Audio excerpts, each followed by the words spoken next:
This is the press conference for the 2021 Wanda Diamond League in Doha. I want to welcome the media that are joining us in person inside the bubble, as well as those who will be submitting a lot of questions virtually. We're in a unique situation here, but very excited to get moving. So welcome everybody to the press conference for the 2021 Wanda Diamond League Doha. We've got two panels today. The first panel is a wonderful group of athletes. Some introductions. So on the far end, Abderrahman Samba. You guys are very familiar with this young man. Bronze medalist in the 2019 World Championships. He shares the position of third fastest ever in this event with another one of our panelists, Rai Benjamin, in the 400 hurdles. So we'll welcome Abderrahman Samba. Thank you so much. Also joining us from Qatar, Mutaz Barshim, 2013 World Championship silver, 2018 World Indoor Championship silver, 2012 and 2016 Olympic silver, 2014 World Indoor Champion, 2017 World Outdoor Champion, and the defending World Champion from Doha. And the second best high jumper of all time with a PB of 2 meters 43. Also joining me, Rai Benjamin from the United States. Silver medalist in the 2019 World Championships here in Doha, as he shares that position as third fastest ever over the 400-meter hurdles with Samba, joining us today. So the way this will work, I've got some questions for all of you, and we can take our time, make this as conversational as possible, and then we'll also be receiving some questions virtually off my screen, so we'll kind of go in that way, and then, of course, allowing some of the media here to ask questions if they've got some. So just starting on the far end with Samba. You were 7th at the World Championships in London, bronze in Doha, and this year is the Olympics. How do you feel about your chances to improve on your podium position potentially in Tokyo? نبغى نترجم والله. لازم واحد يترجم السؤال. Can somebody translate for me the question? Abderrahman, yeah. Can you read the question? Yes, please. So Samba, you were 7th in World Championships in London. You improved to bronze in Doha. What are your chances to improve again in Tokyo? Abderrahman, okay. كنت السابع في لندن، أخذت البرونزية في قطر. طموحاتك في طوكيو بإذن الله. أول شيء بسم الله الرحمن الرحيم. طبعا كنت برضو الثالث في بطولة العالم وكانت لها ظروف، بس طبعا أنا دحين أنظر الأولمبياد كأول شيء كحلم وكفرصة إن شاء الله أحقق أحد الميداليات الثلاث، بالذات تكون الذهب بإذن الله، وإن شاء الله تكون يوم الجمعة بداية طيبة للموسم إن شاء الله.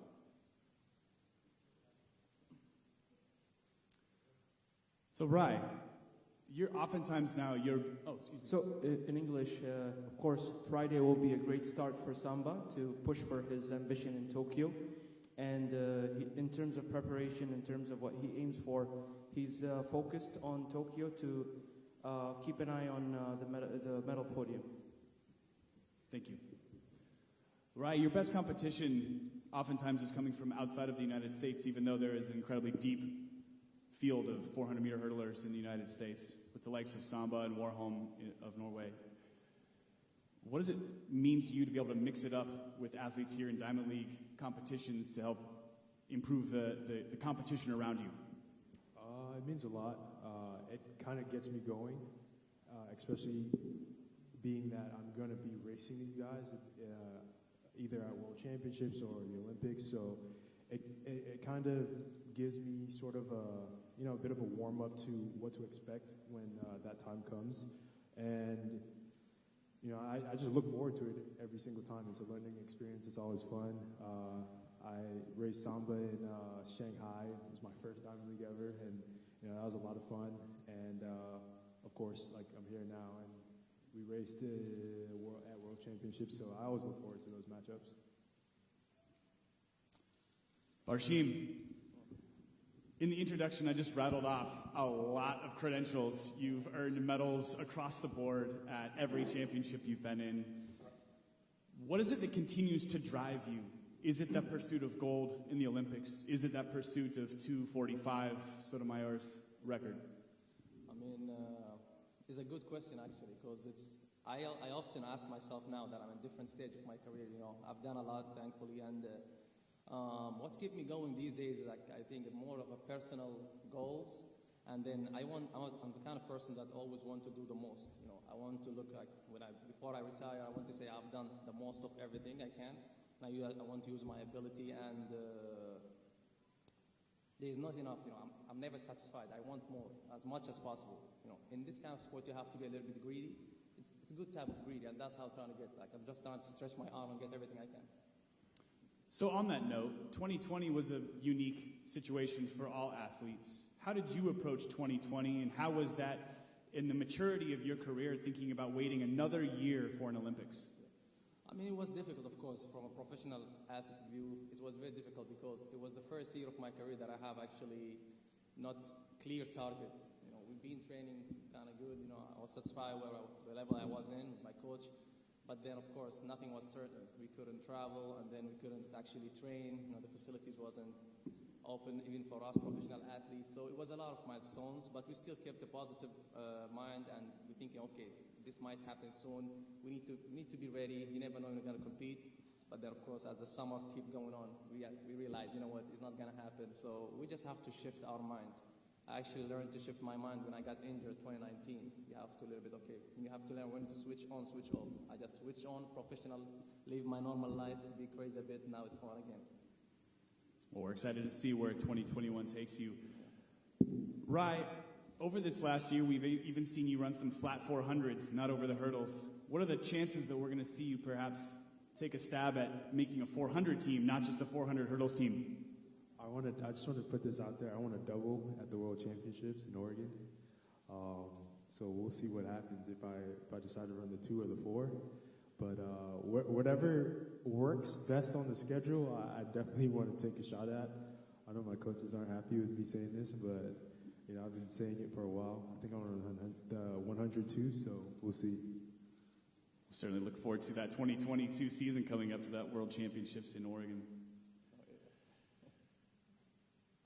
This is a question for Samba, if somebody would want to do some interpreting. Samba, when you think about how fast you have run and the company that you keep at the top of the all-time list, what do you ultimately hope your legacy is for the sport, the 400 hurdles, as well as in your country of Qatar? So Abderrahman, أنت عارف الحين كيف كان رقمك السابق وكيف ارتفع. طبعا الحين أنت تجري أسرع. فكيف أنت تشوف الفترة القادمة؟ كيف توقعاتك رقمك؟ وين تحس نفسك طالع يعني؟ طبعا الفترة القادمة أكيد حيكون في تنافس جدا كبير، لأنك أنت لو لاحظت 2018 اللي كانت الفترة اللي عبد الرحمن صنبا كان يحطم فيها الأرقام، تقريبا كان ممكن ما بقول ما في منافس، كانت قوية، ما في لعيبة كانوا قراب في الأزمة. بس لو لاحظت الحين في 3 أو 4 لعيبة تقريبا كلهم قراب من عبد الرحمن صنبا، هذا ممكن يعطي منافس أكثر لل 400 حواجز ويساعدنا نحطم أرقام أكثر وتكون ممكن منها رقم العالم. So in 2018 when Samba was improving his numbers and doing his best, the competition wasn't as heated as now. So all this will do to the competition is just going to drive everyone to push their numbers higher. Thank you. And just a follow-up to that also for Samba. I'm sorry for the interpreting duties. So then what is it like to have the eyes of your nation on you every time you compete in Doha? عبد الرحمن الأنظار كلها عليك، أنت تنافس بلدك والشعب كلهم متابعينك، فكيف هذا يعني يأثر على شعورك وأنت تنافس؟ أعتقد أن هذه الدفعة معنوية، لأنه ممكن التجربة اللي كانت لعبد الرحمن صنبا يعني اللي حس فيها كانت بطولة العالم كنت تقريبا ما راح أشارك، بس لما كان عشان في الدوحة شاركت، فسبحان الله أعطاني دفعة معنوية إني قلت حق المركز الثالث، يعني أعتقد إن دفعة معنوية طيبة إنه تشارك في. It's a huge moral motivation for him, especially in the World Championship of 2019. All the good pressure that was on him helped him achieve. Thank you. Similar question for Barshim. In 2019, but also today and tomorrow, what is it like to be competing here at home? I think I would just agree with Abderrahman. It's the same thing. Competing home is always special. it definitely gives you that great push and great atmosphere. Similar thing, 2019 was a very difficult year for me, coming from a really serious injury. I was struggling a lot. I was at the doctor room more than I was at the track. But I mean, again, I know that competition is going to be home, and that home support, everybody's coming out there, putting their heart, putting their life, cheer you up. You just feel like it does not matter. You can reach some stats, you forget about everything. Like, I need to do this one. These are my people. And this is everything. This is my memories. Like, this is my first step in track and field. Like, everything I have starts from here. So you're always special, and you always feel like you're motivated. So for me, it definitely is a positive energy. Thank you. Okay. Rai, do you ever, in practice or in races, get that inkling that you've got that right kind of magic in your legs to take down Kevin Young's world record? Yeah. I mean, it's definitely there.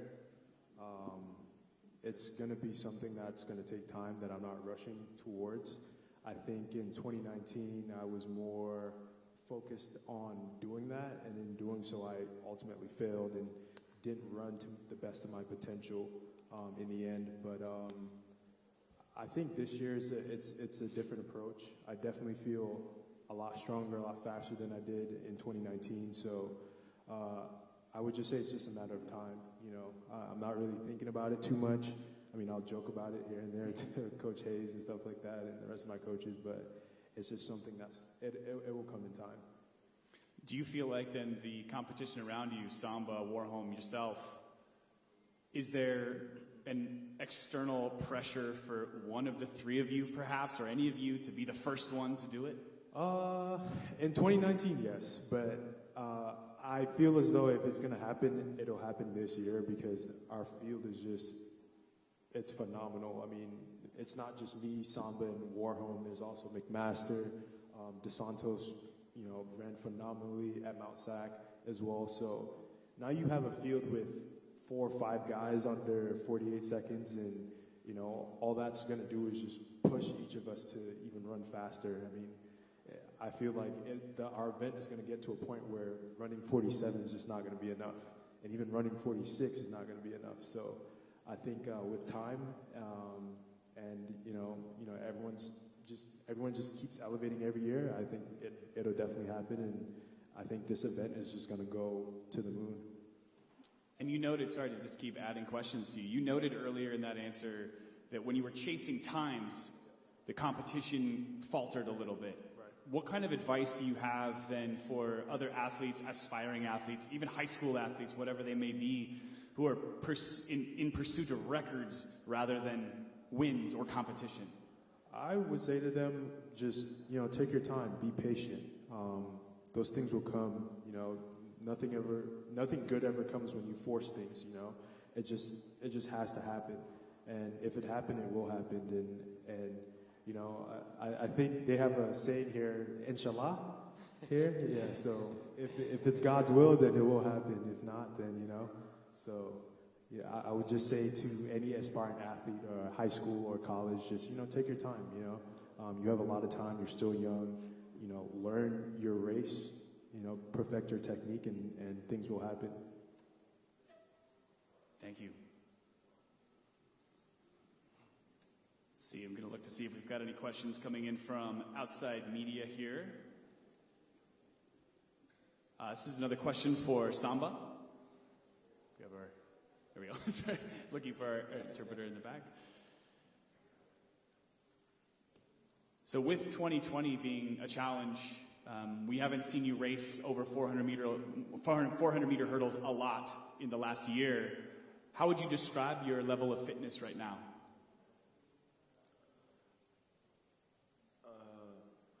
فهمت السؤال يعني. طبعا آخر بطولة الحواجز كانت في بطولة العالم، أو آخر سباق حواجز لعبته كان بطولة العالم. طبعا الإحساس شوي طبعا مش موجود بالذات في 400 حواجز، بس إنه ما حيجي إلا مع السباقات يعني حتكون إن شاء الله مشاركة الدوحة هي أول سباق حيرد الإحساس بإذن الله. وفي التمرين الواحد قاعد يسوي حواجز، أعتقد إنه إن شاء الله الأمور طيبة بإذن الله. So he's working on his training and everything, and the feeling of pushing his numbers still back to him, and he's hoping and for Friday that he'll be ready.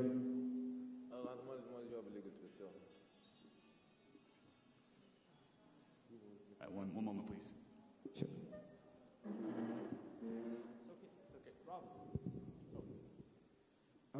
My first question is also to Samba. At the 2019 World Championship, you said that one of the things that gave you extra motivation was the presence of your family at the stadium. Now, in Tokyo, that's likely not going to happen.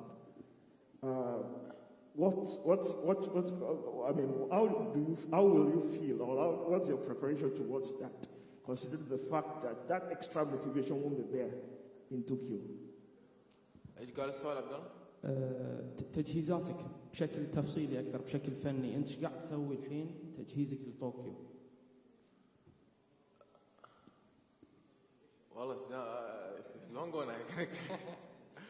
طيب راح ابدا من الجزء الاخير اللي هو اصلا اللي انا فهمته، انه التجهيزات طبعا لطوكيو حتكون مختلفه، لانه طوكيو تعتبر حدث كبير كل 4 سنوات، فحتكون التجهيزات قد عبد الرحمن صبا ما يقدر انه قاعد يجهز لها بحذر، تفادي الاصابات، تفادي الاغلاط. فاعتقد ان شاء الله ان التجهيزات حتكون على اكمل وجه باذن الله، زي ما نقول تكون ان شاء الله تعطي ان شاء الله ثمارها في الاولمبياد باذن الله.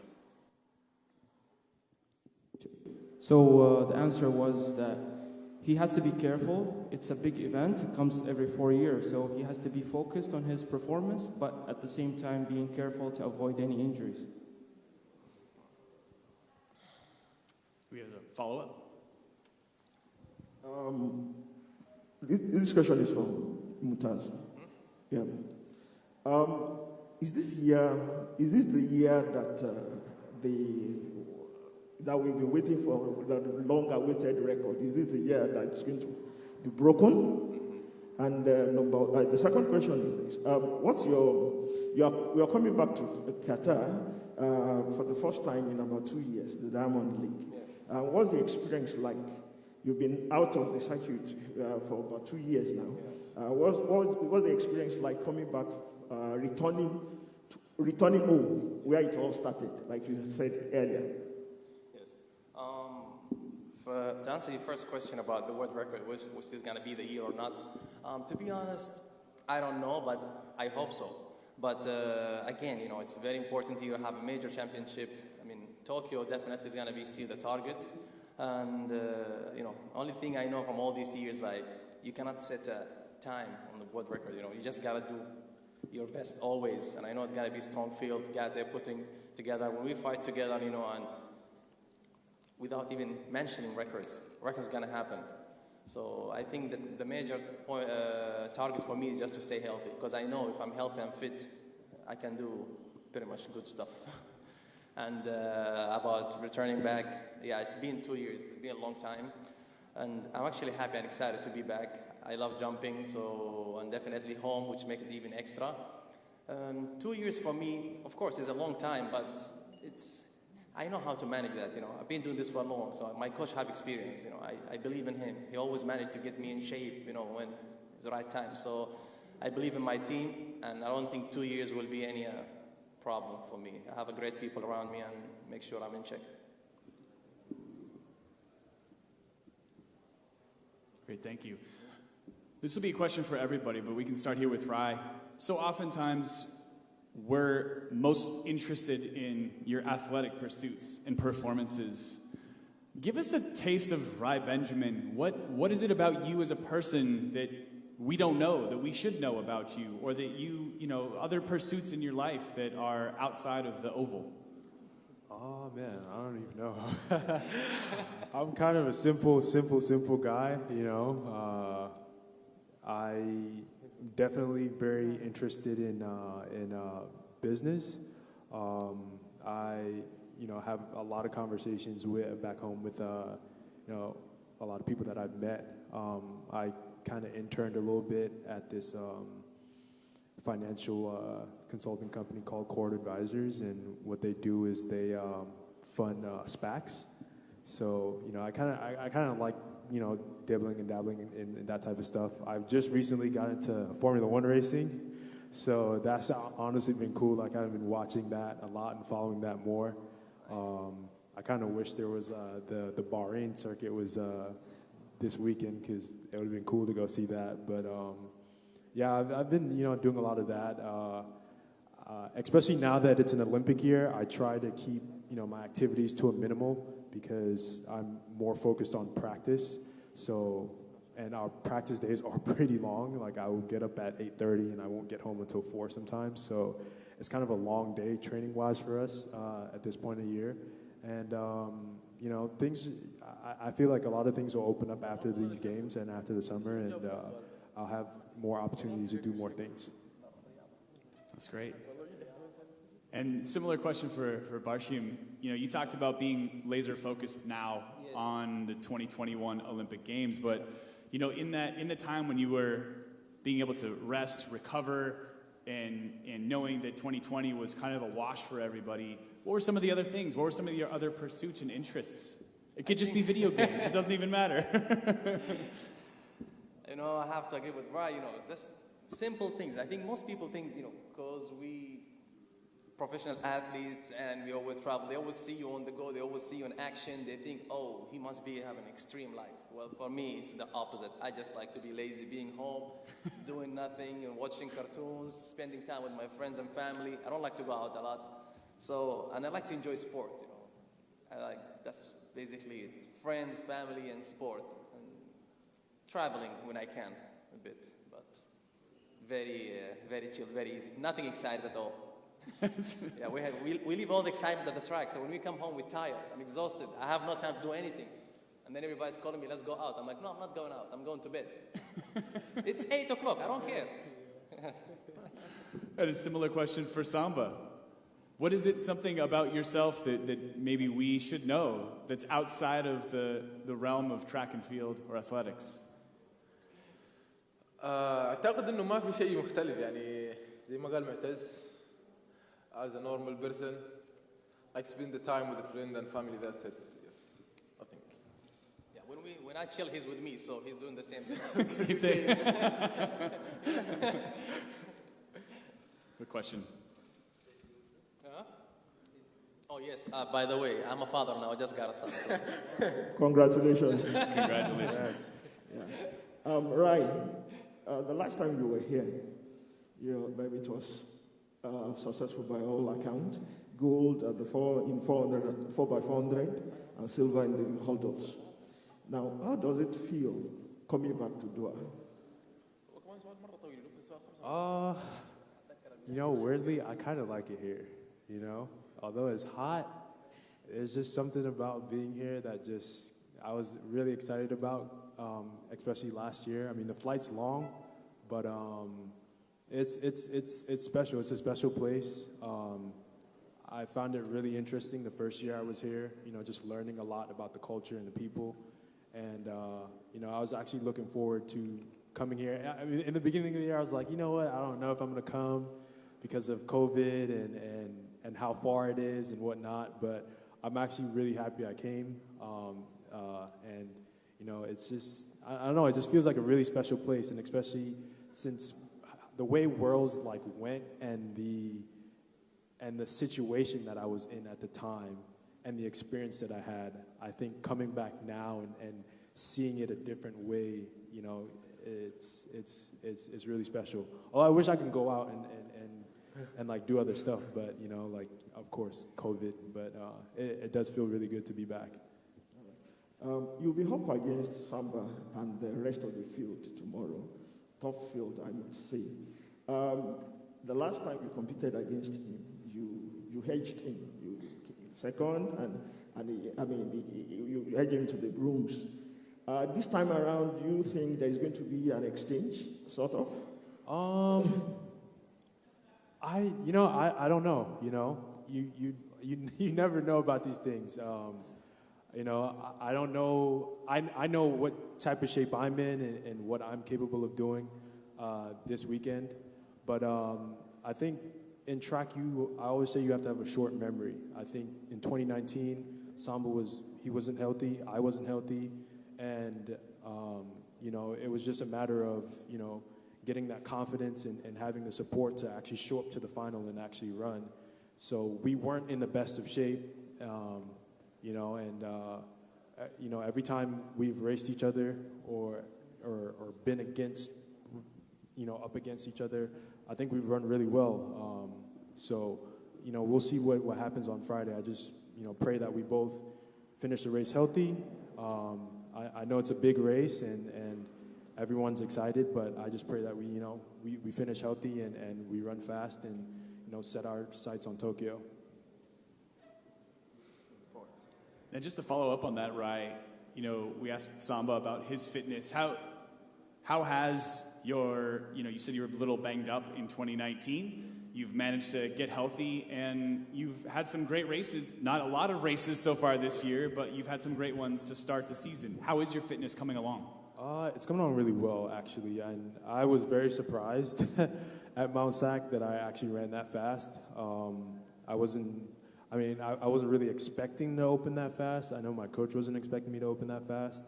But I think we really took the time to focus on a lot of things in the beginning of the season, technique-wise and race management and race load. And I think it just goes to show that it's all, you know, it's all working out. And it kind of helps to train with Michael Norman as well, too. You know, like, he's no slouch. So I definitely have to be on my P's and Q's when I'm with him at practice. So, you know, I feel really good right now. And I just want to, like I said, just stay healthy and just finish the season and run extremely well. Thank you.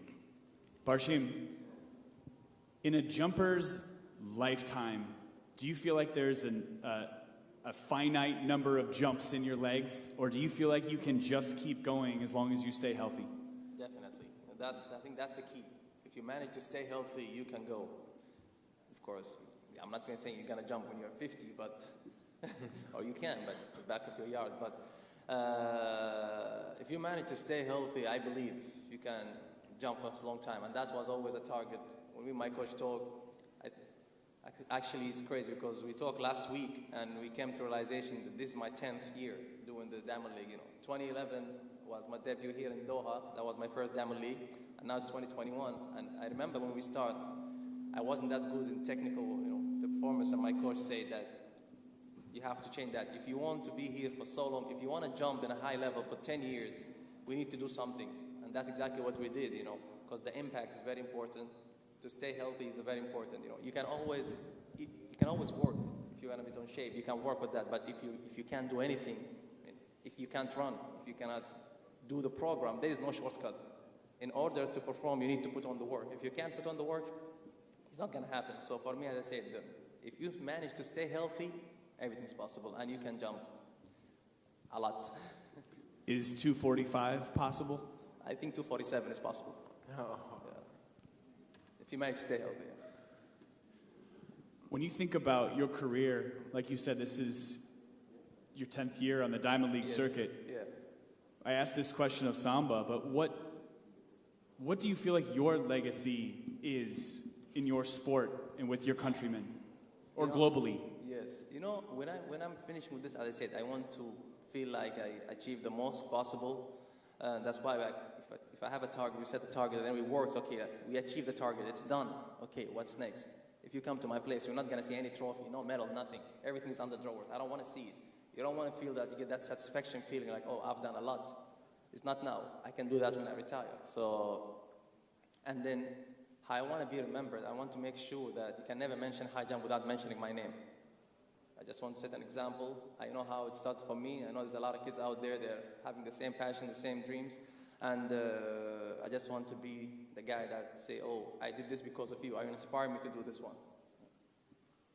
I love that. Samba had a similar comment to that earlier. So, Rai, when you think about your legacy, and to the point that Barshim just noted, that if you want to talk about high jump, he wants his name to be thought of.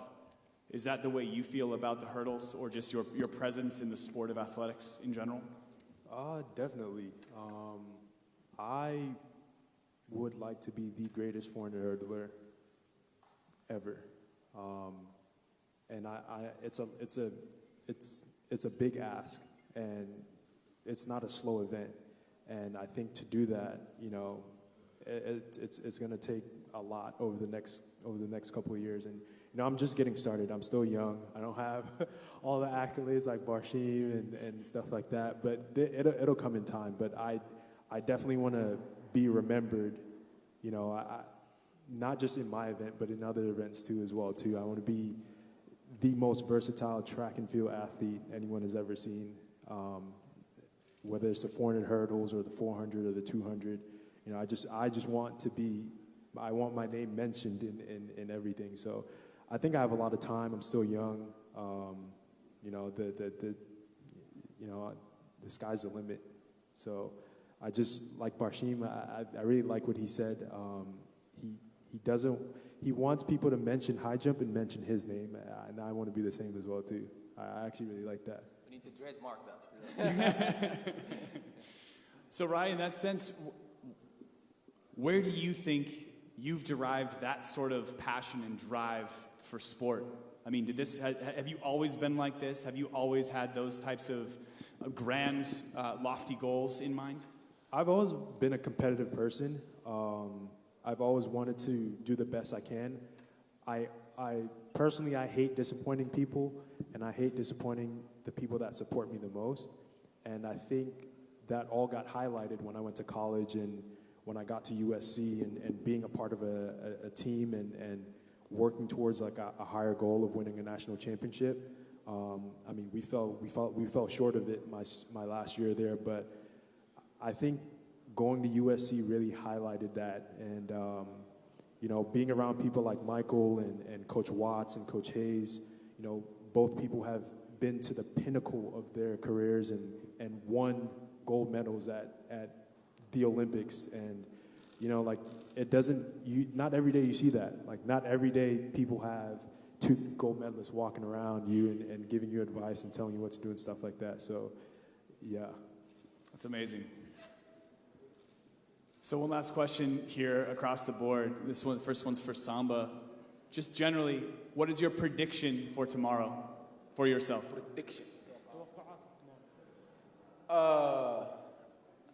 اعتقد انه بالتاكيد ما حيكون توقع.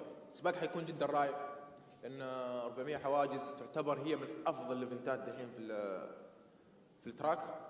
انه اخر 3 سنوات كانت الارقام يعني حتى تجذب الجمهور انهم يتابع اللعيبه، يعني سواء انا ولا راي ولا كاستر all the time نكون متواجدين في السباق، فالجمهور يكون منتظر منا الارقام. فان شاء الله باذن الله ان الجمعه تكون في ارقام حلوه تخلي الجمهور برضو يتشوق اكثر للسباقات القادمه. So he knows for sure it's going to be heated, and the fans know also that the numbers keep going up, and it's all they can expect, that it's going to be really competitive. Thank you. And Barshim, for you, do you have any thoughts about how things are going to go for you tomorrow? No, actually, I don't. I don't like do predictions, to be honest. I know, I put you on the spot. I know. It's the first diamond, so coach was happy about the last training. So when my coach is happy, I'm very much confident. So I don't know what to expect, really. I can tell you for the next of the season, but it's the first diamond. I don't know what to expect, but I just want to go out there and I want to jump. I miss jumping. It's been a long time, so I really want to jump and perform well. So in lieu of saying a prediction, Rai, what kind of performance tomorrow would leave you happy about where you are with your fitness and where you are in the track and field schedule for 2021? I just want to be consistent. I ran 47.1 the first meet, so if I can run that or better, that would be great. I mean, this basically, it's a tune-up for U.S. trials, and that's a different beast in itself. It's a very hard team to make, and we have to go out there and run 3 rounds. So I just want to be really consistent and execute my race tomorrow and run fast. I know we're going to run fast. That's not even a question. It's going to happen. But like I said, I just want to be really consistent. Either run my season's best or even better tomorrow. So that'll be the goal for me. Excellent, thank you. Are there any more questions? Yes, sir. The microphone is coming.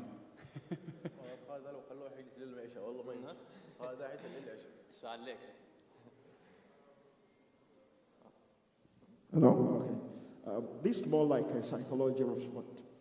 And I think it goes to every one of you. What runs through your mind every time you are there, outside, before you start competing? What are your most dominant thoughts?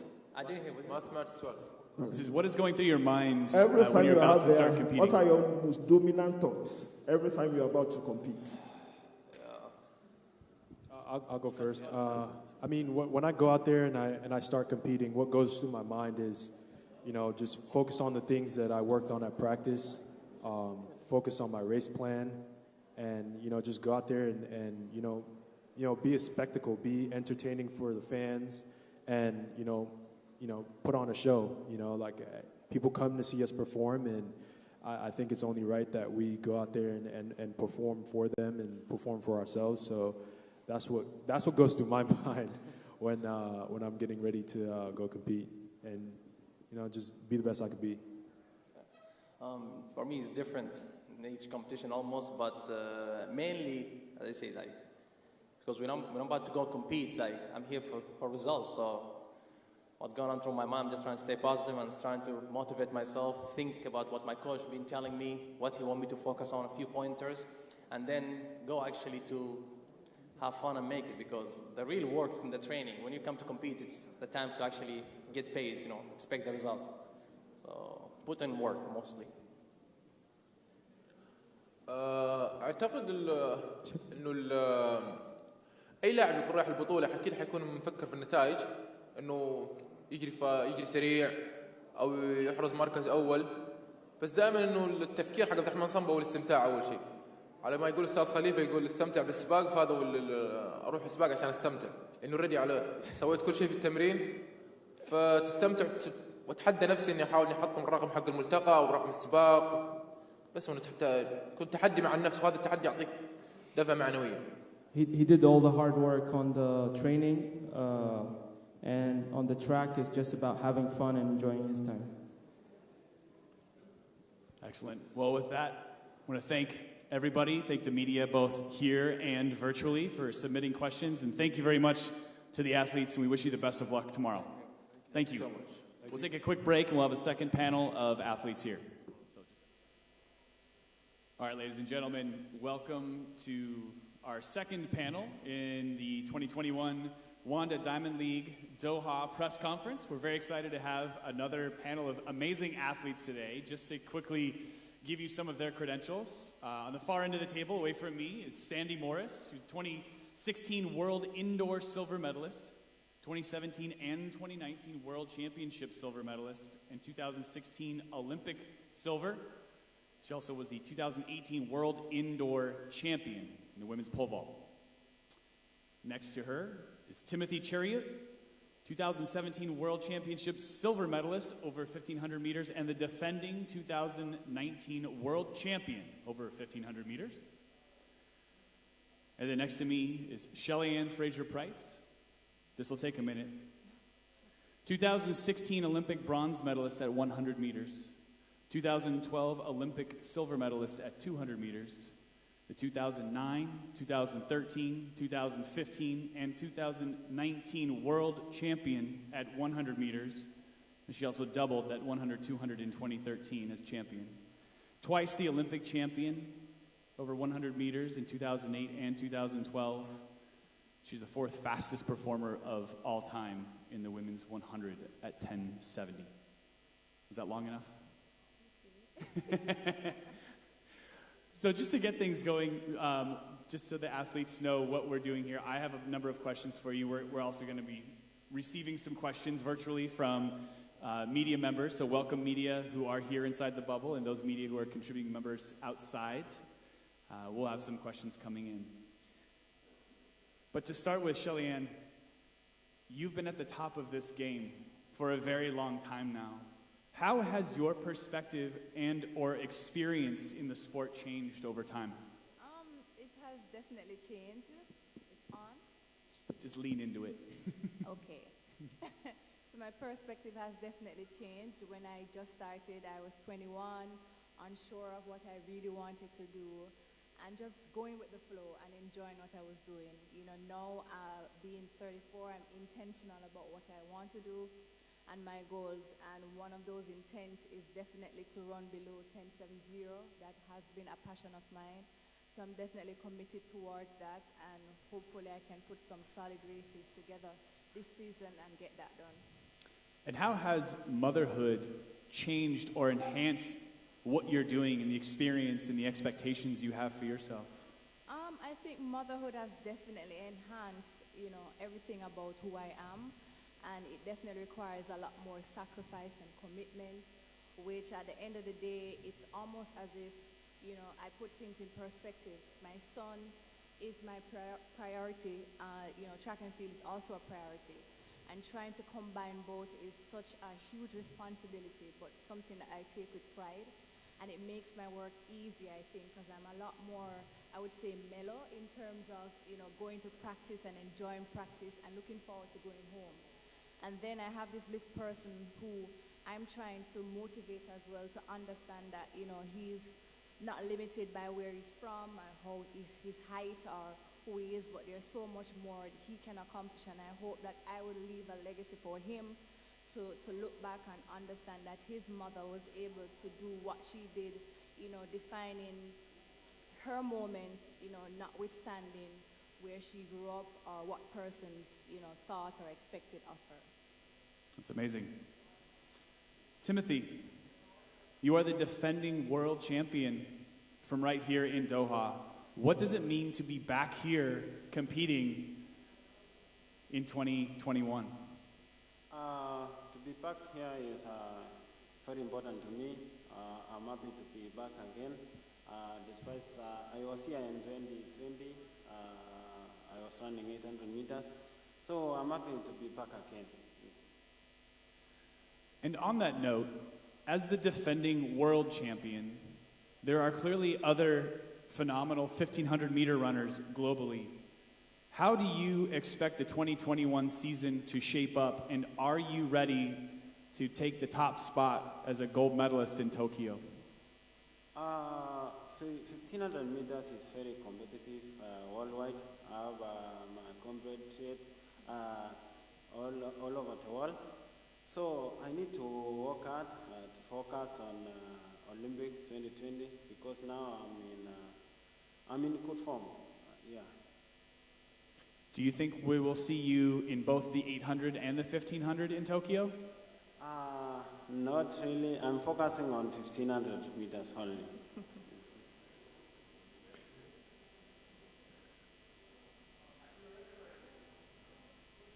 So Sandi, over 2020, you had to find some unique ways of training. A lot of facilities were not available, and you sort of famously, with your dad, built a world-class runway in your backyard. Have you changed your methods? Are you sticking to the backyard training philosophy now that things are starting to open up? I am very fortunate to have a family who is extremely supportive, and as he said, my dad helped me. I helped my dad build a pole vault pit in their backyard in South Carolina, and I went and lived with my parents for basically all of last summer to be able to train when everything really hit last year. But fortunately now I do have access to my normal facilities in Arkansas, but that pit in my parents' yard still serves as a place we're going to hold at least one meet on it this coming season. We're busy choosing a date on that one. But it's also served the community in my parents' neighborhood. My dad, first of all, he coaches at Clemson University, and so his vaulters can come and work with him in the backyard, and that's a lot of fun to jump on Sandy Morris's pit, so that's really cool. And then he coaches some young kids in the neighborhood, so I think that pit will serve for not just for me as a place to go train with the family, but for the pole vault community and growing the sport in general for years to come. So I'm so grateful for my dad. And on that note, 2020 seemed like an opportunity for a lot of athletes to rest, to get rid of some lingering injuries and whatnot. How has that affected you, and what has come out of that for you now that we're in full swing of competition in 2021? Yeah, I think last year affected a lot of athletes in a lot of different ways. For me personally, it did allow me to have more time to rest and be at home and train with my coach, get more technical work, because you're not so worried about having to be ready to jump high, because when you're working on technique, sometimes you have to go down before you go back up. So I feel like I made a lot of good technical changes over the last year, which really is going to set me up for this year. And I think I speak for a lot of athletes in that sense. And I know that all of us, I think there was a lot of self-reflection that happened over the last year, not getting to travel, not having meet opportunities. And I think now we as a whole will appreciate every meet even more. And it really has been a moment of self-reflection for me, where I'm like, I'm going to go out there and treat every meet as if it's the last competition of my life, because you never know when that might be the case. So I'm excited to be here and to get this season kicked off. So you have competed a couple of times thus far outdoors. You've cleared 480. Yes. How does that track along with your expectations for this year en route to the Olympic trials in the United States as well as the Olympics? Yeah, I'm pretty satisfied with how I've kicked off my season. The biggest battle for me has been getting used to this longer series of polls, and this has been a topic of conversation for probably I started experimenting with them 3 seasons ago, so I feel like that's all sorted out now, and I'm consistently jumping 70 and 80 on a daily basis at meets that I go to, and I'm just antsy to get back up there in the 90s and higher. So that's kind of where my sights are set for this competition. But as for the year as a whole, I feel confident.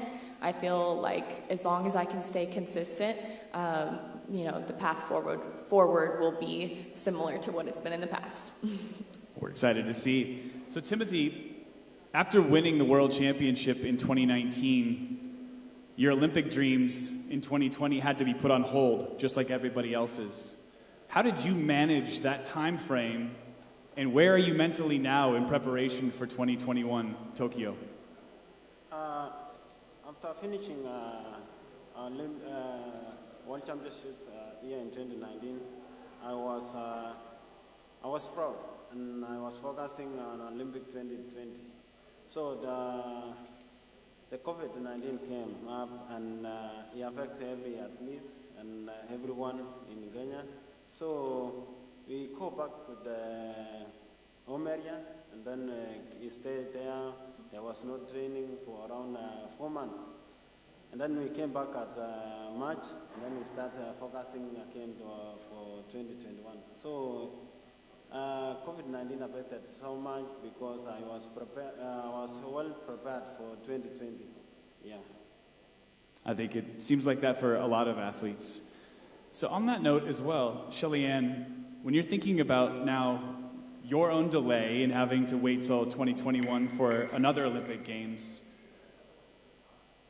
what do you hope to get out of the Olympics? Is another medal going to satisfy your desires, and are we going to see you then competing for another spot in the 2024 Games? No. 2024, no, I don't think so. But for me, I haven't been on the podium so many times. If I'm honest, I'm really looking forward to being on the podium, which is good for me. But I think this time around, I'm really looking forward to running below 10.7. That is definitely, as I said, a big dream and something that I'm working, hard towards. So, to have both would definitely be a blessing.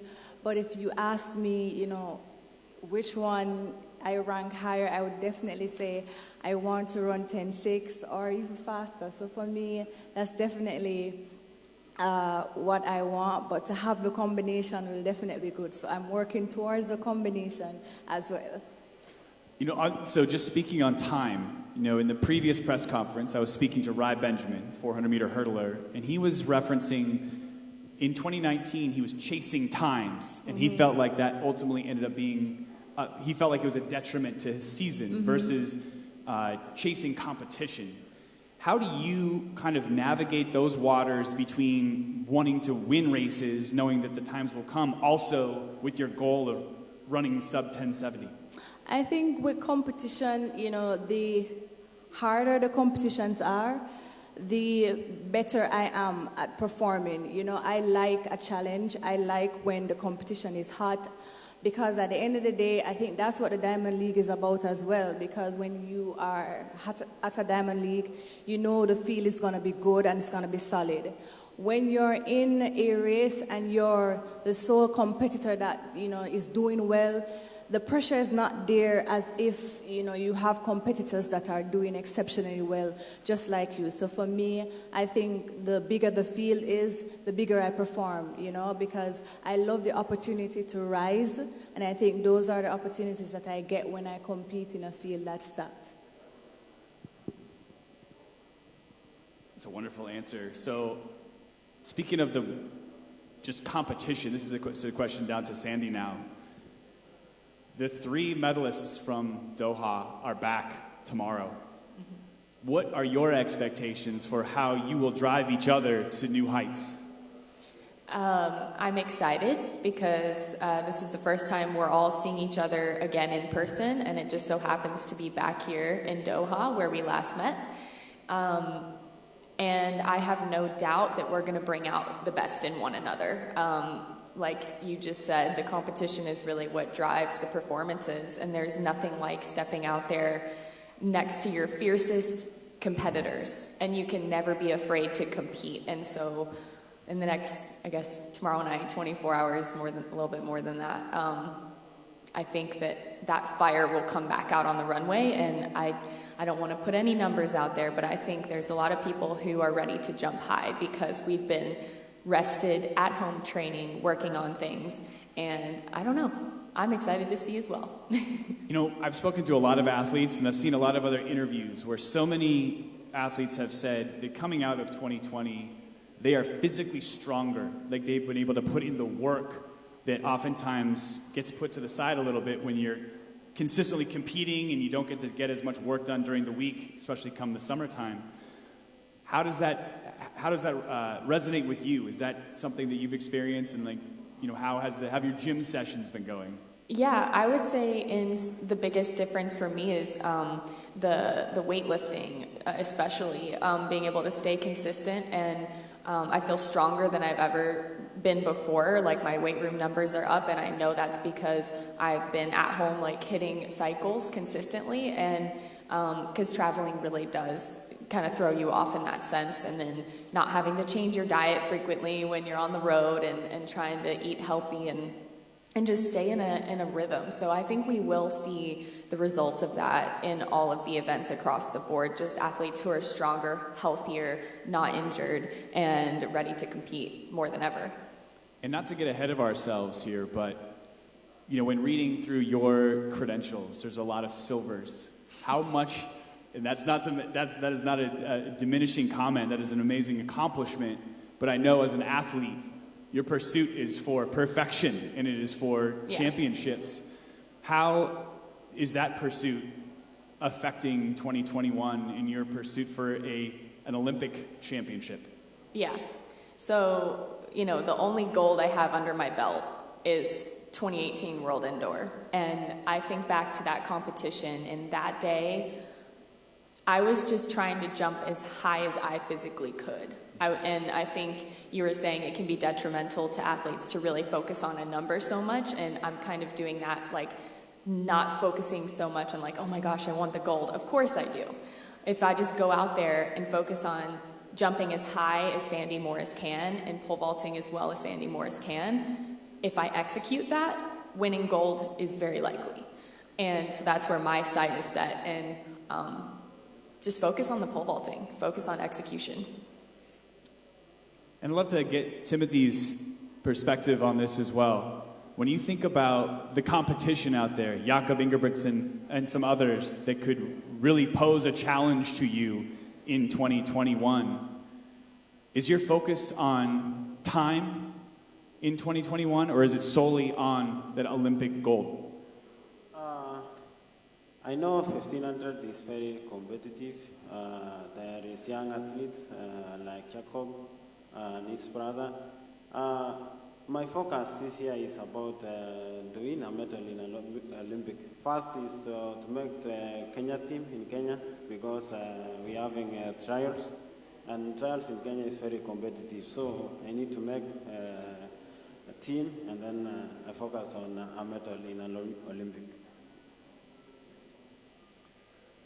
Shelly-Ann, are we going to see a 100, 200 attempt at the Olympics this year, or just sticking to one event? Listen, the 100, 200 double is hard. It's very hard. It's a lot of mental toughness and, coming back. I remember in 2013 when I did it. Well, I did it in 2012, and I got the gold and the silver. And then I did it in 2013, and, I got the both golds, and it was hard. If I attempt it this year, it's still on the table. 2019, I wanted to do the double.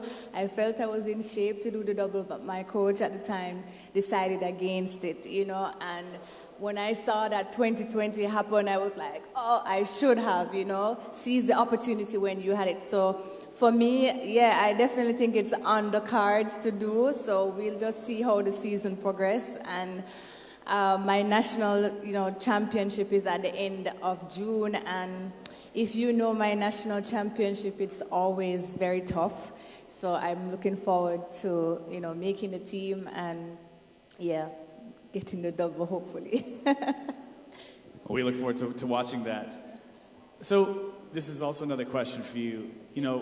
I asked this of some of the previous panelists, and we're oftentimes so focused on athletic achievements and results. What is something about you that you wish people knew more about, or something that you pursue as a passion or a hobby that is something different than athletics? Okay, something different from athletics. I'm passionate about community, because when I was growing up, I didn't have a lot of role models. I didn't have a lot of persons that I deemed as, okay, they made it from my circumstances, they were able to elevate themselves. So I'm passionate about going into my community and providing hope and inspiration to the young girls and young boys in my community. Because when persons look like you and they do things, great, then you're able to look on and say, I can do it as well. So for me, that's a big, big passion. I spend a lot of time in my community, doing one-on-ones, being at my center. So those things are very important to sustaining legacies that we build in our community and in our country. So for me, that's the one thing I am passionate about. And everybody knows I'm passionate about my hair. I love changing my hair. I get bored easy with my hair. Today it's bald. Tomorrow I have on a wig. Then I had some braids. So I get bored easily with my hair. Thank you.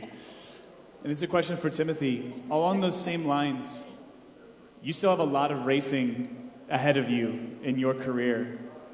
What is your hope for your legacy in Kenyan athletics and globally? What is your hope that people remember you for in this sport? My hope in my career is to run up to marathon, and my passion is to nurture young athletes in my community, so that people in home can remember me. And I hope again I will open clubs so that a young athlete can train there. That's such an interesting perspective that a lot of athletes have. And Sandi, you noted this as well about even, the runway in your parents' backyard, using that as a platform for, instilling hope and providing opportunities for other people, whether they're collegiate athletes or younger. Sandi, you've been very prolific in the sport of pole vaulting for what seems like a long time now, but it's such a short window of opportunity for athletes in reality. Yeah. When you look at your career thus far, how do you evaluate it? What do you feel about it? And what do you have yet to accomplish that you're really aspiring to now? So time goes so fast. I think back, 2015, I graduated college and signed with Nike right out of college. And then it just doesn't feel like it's been that many years of my career, but now I'm a veteran, and I'll be 29 years old this summer, and I look back on the last few years and I think how fast they went, and then that makes me realize how fast this next chunk of my career is going to go. And you never know how long your career is going to be. You know, my goal is to make it to at least 2 more Olympics, and you know, the body kind of determines if that's possible over the years. And I am very proud of what I've accomplished. I haven't won that outdoor gold in Worlds or Olympics like I really, really, really want. And so I think that's the obvious answer is I want that gold medal. And then I believe I physically have the ability to break the world record. I have believed this about myself. Honestly, I think the realization came in 2016 for me, that I have the speed and the physicality to do it, and I just have to fix my technique. And that's a lot easier said than done because I've been trying to do it for 6 years. But I believe I can. And now, you know, the window is getting smaller and smaller, and I want to take advantage of that. So it's kind of lit a fire under me. You know, I have a fire in my heart that probably burns harder than it has in my entire career because I realize I don't know how many years I got left, so I'm going to really go after this. So I'm excited, and I'm also excited for a lot of my competitors, specifically Katie Najat. She's an American also who will be here, and she's been jumping so well. And I know that her and I are going to continue to push each other over the years to come, and I'm excited. Pole vault seems to be a very, you know, collegial type of environment that you guys, when competing, men and women both are cheering for each other, you know, because, you know, at moments when you bow out of a competition at a certain height, you're going to still cheer on the next person. Why do you think it's like that specifically in pole vault? It's a tough question to answer. It's just this culture that kind of comes with our event, and I think it continues to move in that direction over the years that have gone by. There's like there is a pole vault community. And so I think all of us have kind of come to this non-verbal agreement that like we want to be an inspiration to the sport just as much as we want to succeed as individuals. And so it can be a fine balance between you're competing against these people, it's a tough competition, but you also do support one another.